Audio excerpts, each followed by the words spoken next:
कितने सूरवीर हो तुम। भगवान बोले हम तो लड़ना जाने ही ना है।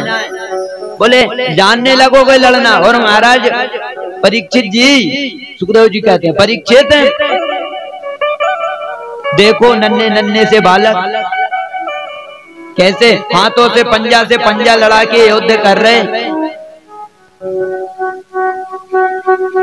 और जितनी भी वहां पर माताएं बैठी थी सभी ने माला झोली खिसकाना चालू कर दिया। जितने संत मंडली बैठी थी सभी लोग भजन करने लगे और अपने अपने इष्ट को से प्रार्थना करने लगे, गोविंद की रक्षा करो। ये दुष्ट नेक भी ऐसे कंस को शर्म न आवे, जो नन्हे नन्हे से बालकों को इन पहलवानों से लड़ाए। उनकी दुआएं काम की और सबके सब पहलवानों को मार दिया गोविंद ने। और लास्ट में भगवान गोविंद भगवान कृष्ण कंस की आसन पे पहुंच गए। अब जैसे ही भगवान के कंस की आसन पे आए तो ये घबराया महाराज, अब क्या करें। और भगवान ने इसके केस पकड़ के निकाल के ले आने लगे, नीचे ले आने लगे, केस पकड़ लिए। भगवान से ये बोल उठा, अरे अरे कृष्ण, अरे इसको केस को छोड़ो, बड़ा दर्द होता है। अरे देखो, अरे ऐसा मत करो, मैं बहुत दंड दूंगा, मैं मार ही दूंगा। भगवान बोले अरे मामा जी अभी बात करने से कोई फायदा नहीं है, और बाल पकड़ने से तुम्हारा क्या दोष, तुमको लगती भी है बाल पकड़ के, लेकिन तुम्हारा क्या दोष, तुमको पता नहीं था ना कि बाल को पकड़ने से लगती भी है, दर्द भी होता है। आज तुम्हारे किसी ने बाल पकड़े इसलिए तुमको पता चल रहा है कि बाल पकड़ने से लगती भी है। और जैसे ही बाल पकड़ा तो बाल पकड़ के आसन के नीचे पटक के और भगवान छाती पे बैठ गए कंस के। अब कंस चिल्लाया, बोला कृष्ण हम तुमको छोड़ेंगे नहीं, हम तुमको मार ही देंगे। ऐसे महाराज बड़ी बड़ी बातें करने लगा। भगवान बोले मामा जी अब बात करने से कोई फायदा नहीं है,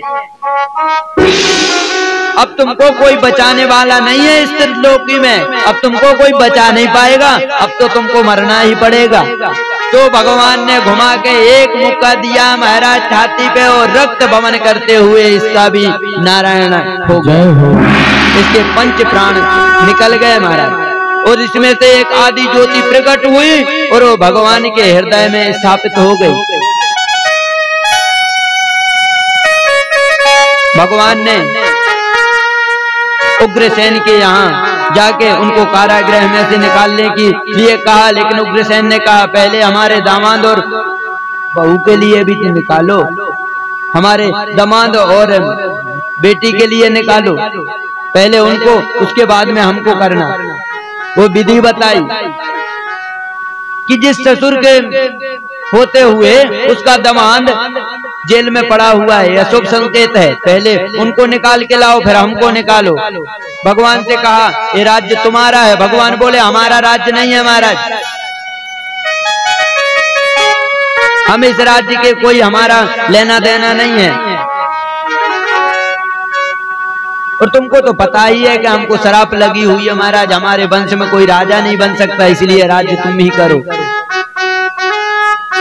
बड़ी सुंदर वहां पर भगवान ने सबकी मनोबल को प्रयत्न किया, सभी के मनोबल को पूर्ण किया।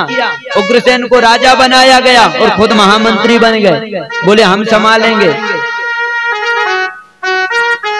अब भगवान सभी के लिए सुख प्रदान कर रहे हैं। सुबह होते ही नंद बाबा को और जितने ब्रजवासी आए हुए थे सभी को वापस कर दिया गया, बोले हम बाद में आएंगे। वहां पर यशोदा जी रुदन कर रही हैं, प्रतीक्षा कर रही हैं, और जब पता चला कि कृष्ण नहीं आए तो उनकी हालत बड़ी बेकार हो गई महाराज। वहां पर विरह की हालत बन गई वो लोगों की, वो कुछ उनकी इतनी विरह हालत खराब हुई कि वहां से नदी बहने लगी आंसुओं की, सब एक साथ बैठ के रोते। यहाँ गोविंद ने अनंत लीलाओं की लौटी किया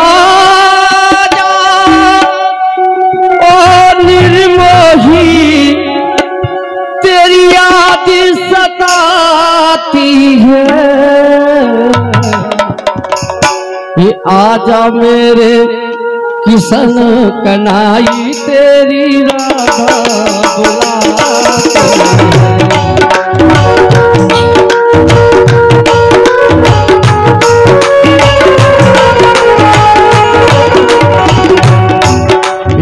आजा मेरे किशन कन्हई तेरी राधा बुलाती है।